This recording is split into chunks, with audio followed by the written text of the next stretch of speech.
This is a brief overview of how to use the Weebly editing suite. In order to access the shrawley.org.uk backend, the website editing, so that you can change the website, in order to do that you need editing rights, and those editing rights can be granted from the website editor. It's probably a good idea to limit editing rights, because otherwise lots of people with limited or varying skill sets start making changes which are difficult to control. But if you want to gain access and you have something you need to do on the site, you'll be sent editing link, and when you an email with an editing link, click on the link and it takes you to Weebly, to a sign-in page. You then set a password for your particular username, which is your email, and it will then take you through to this page, which is the editing page.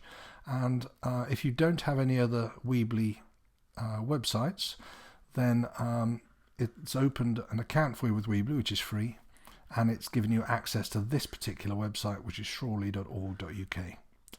Okay, then what you do is click on Edit Site, and that takes you into the editing tool. It's drag and drop, which means that you basically drag in various templates into the site, and then you fill those templates either with images or text or video or whatever else. You can also add hyperlinks to all of that stuff. So what I've done generally is I've added galleries like this, and as you can see, you can add images to gallery, you can change the number of columns in the gallery and all the rest of it. Then on each image you can click on that image, and then you can either change the hyperlink. So if you click on that, the moment it takes you to the Shrawley Village History, or you can click on caption and it'll change this Shrawley Village History caption. So once that has been all done, then away you go. If you want to change a particular page, so for instance History Society was one page that we've been working on recently. Somebody else is in there working on it, so I can't go to that one. Let's try Horticultural Society. So Horticultural Society, yeah, you can see we've got a text box, another text box, and here we've got some Google ads which have been put in. So you can knock that around as you will. You just click on a box and then you can edit it, and then you just publish at the end, and it changes, makes the changes and publishes it to the web, so that that website is now changed.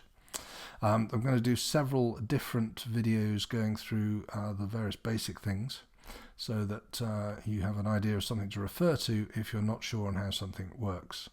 The main thing is, if you go to a page like History website and start trying to change something, it's not going to happen now, and it comes up with somebody else is already in there, that's because another editor is on the page, so you won't be able to edit while they're editing, which makes sense. Otherwise you end up with all sorts of different changes and you won't know where you're going. So there we are. So once you've done that, if you publish the page, and it will give you this link here, website published, click on that link, which is the website address for the website, and it gives you the updated website. So that's the live website. Okay, hope that helps, and there'll be some more videos in this series.